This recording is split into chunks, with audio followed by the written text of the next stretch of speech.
Happy breakfast, everyone. Good morning. This is again your beloved evangelist Fernando de Vega for our Believers Breakfast with BFDV. Sorry po, ilang araw din po tayo nag-skip sa ating pong morning meal. And it is because of my physical condition. I am sick today. In fact, for 5 days now, on and off po ang aking lagnat at may mga rashes po ako sa buong katawan, pati sa mukha ko po. Yun ang reason kung ba't di ako makapag-accomplish at makapag-post ng ating pong morning meal. Sobrang na-miss ko na po kayo. Kaya this time, I hope, by the grace of God, makapag-accomplish po ang inyong lingkod. And my topic this morning is about worship. I believe mahalaga po itong topic na ito. Dahil kung Kristiyano po tayo, worship is very important. Dakila po ito sa paningin ng Panginoon. Pero ang tatalakayin po natin, acceptable worship. Kasi sa pattern po ng Diyos, makikita niyo po sa Biblia, hindi po lahat tinatanggap niya. Like sa offering po. Si Cain at si Abel pareho po nag-offer, pero si Cain at ang offering niya rejected. Sa New Testament po, sa Gospel Record, may nireview kang Panginoon tungkol naman sa pagpupuri sa Kanya. Okay, sabi po niya, "This nation praise me with their lips, but their heart is far from me." So mahalaga po, hindi lang pagpupuri, kundi kasama ang puso at tama ang puso sa pagpupuri. Okay? Sa services po, Romans chapter 12, verses 1 and 2, exhortation po ni Apostle Paul patungkol po sa reasonable service, meaning acceptable and approved service, mahalaga po. So lahat ng ito, offering, praises, service, nakapaloob po yan sa worship. So kaya kailangan po, tiyakin natin, ayon na rin sa pattern na nakita natin na magiging acceptable yung ating pong worship sa Panginoon. Naniniwala po ako na iniligtas tayo ng Diyos, tinubos tayo ng Diyos, nilikha tayo ng Diyos, para sambahin po natin siya. Kaya dapat may accomplish po yan sa ating buhay. Ang kukunin po nating passage ay ang Isaiah chapter 6. Katulad ng sinasabi ko po sa inyo, I hope na magkaroon pa rin po tayo ng personal meditation and Bible study sa mga passages na binibigay po ng inyong lingkod para mas ma-appreciate po ninyo.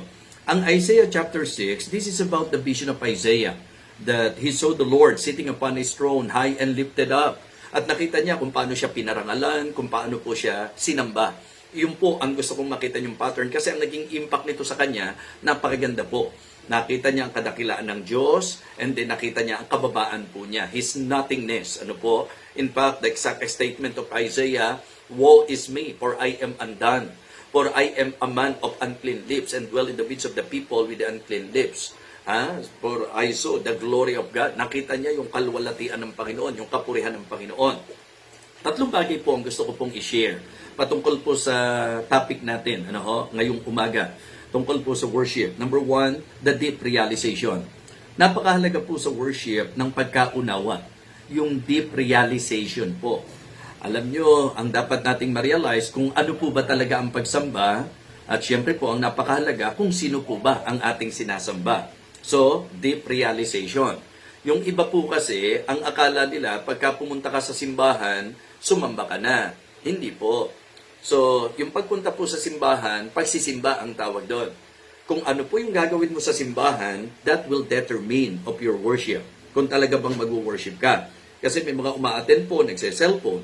May mga umaattend po, nagkukwentuhan. So, paano po natin sasabihin worship po yan? Kung worship man yan, titiyakin ko po sa inyo. Hindi po acceptable yan sa ating Panginoon. So, importante po na maintindihan po natin ang worship. Kahit nga sa dictionary na lang. Alam niyo po ba ang meaning ng dictionary sa worship? It is an expression of reverence and adoration to a deity. Ito lang po yung kapahayagan ng paggalang at ng pagsamba nga po, pagpupuri, parangal sa Diyos. Ito po ang isang bagay na dapat intindido po ng lahat.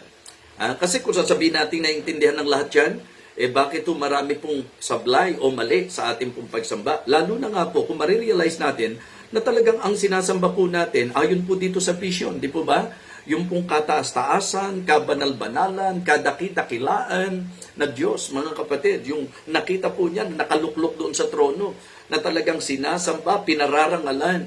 Mga kapatid, we are worshiping the Lord of Lords and King of Kings. Ang sinasamba po natin ay ang kabanal-banalang Diyos, ang kataas-taasang Diyos. Pero minsan mahirap pong i-justify yan. Kasi kung naniniwala ka talaga na kataas-taasan at kabanal-banalan ng Diyos na sinasamba mo, palagay ko po may iwasan po natin yung lagi pong late na pag-attend sa church, lalo na po kung habitual na po.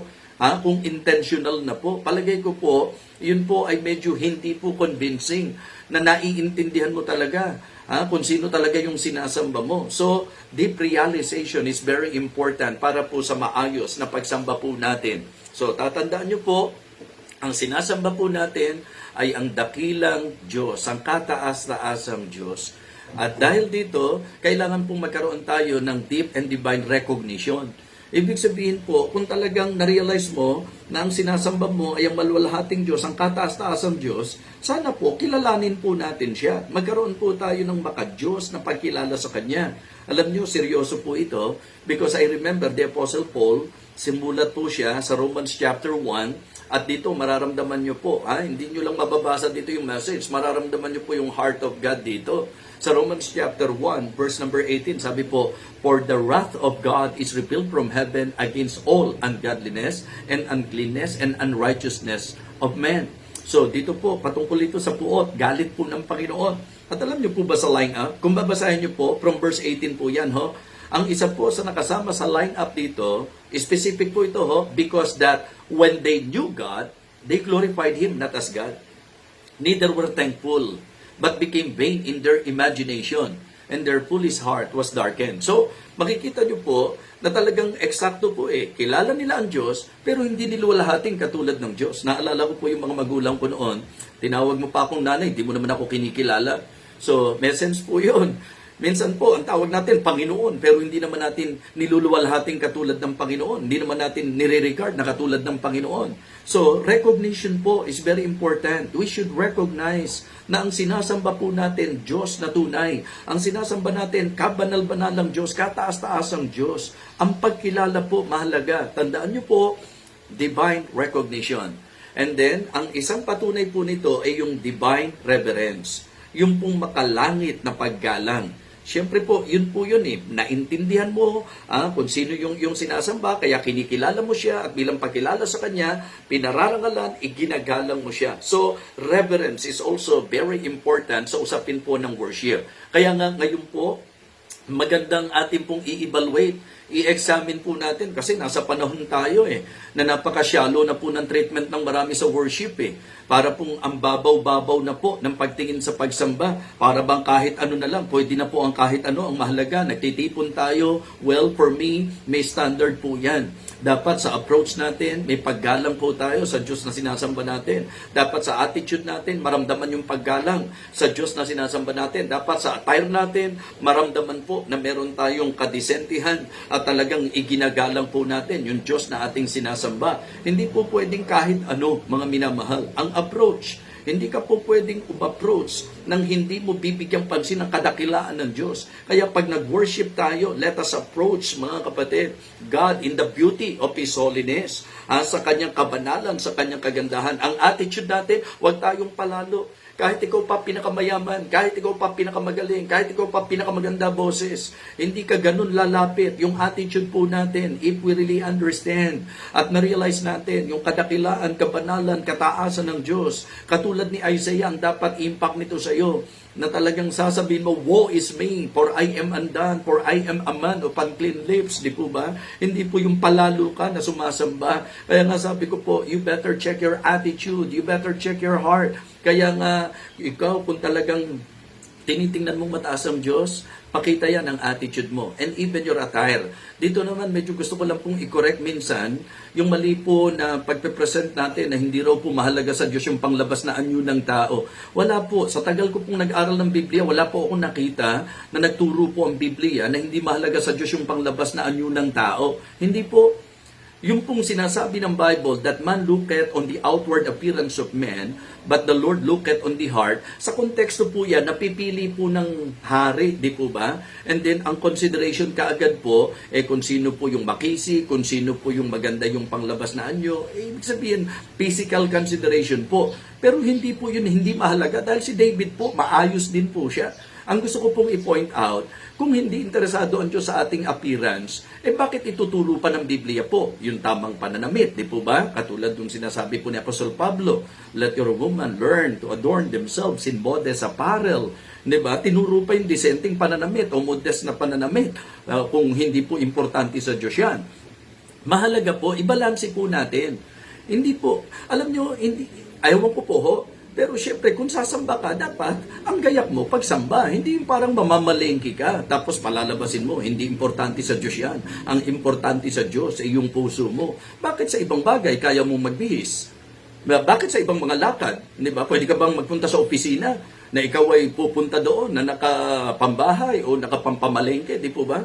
Ba't sa pagsamba po pwede? Hindi po dapat. Dapat mas mataas ang antas ng tingin natin sa pagsamba. Kaya yung approach natin sa Panginoon, yung attitude natin, yung attire natin, dapat iniaayos natin yan. Si Old Testament nga, pag makikipag-usap ang Diyos, ano po sinasabi niya? Sabi mo sa mga tao, mag-ayos na sila, maglaba, magbihis, maligo na sila, di po ba? So, dahil bababa ako at makikipag-usap ako sa tao. So, importante po yun. Kaya, wag ko kayo malito. Hindi po baliwala sa Diyos yung outward appearance.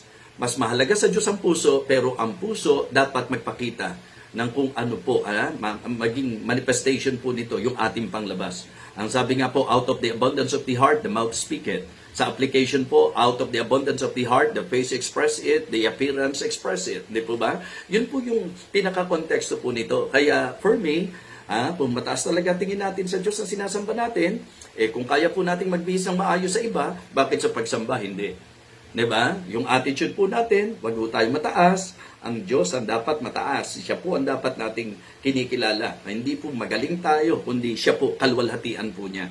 At yung approach natin, let us approach God in the beauty of His holiness. I hope and I pray na muli tayo na pagpala. Mahalagang tatlong bagay na ito. Okay? Deep realization, okay, divine recognition, and divine reverence. I hope na ito po'y makatulong para po ang ating worship mas maayos po natin sa harapan ng ating Panginoon. Muli po, ito po ang inyong lingkod na nagpapasalamat. And please continue to like, comment, follow, subscribe, and share our YouTube channel, BFDV at LWBC. To God be the glory.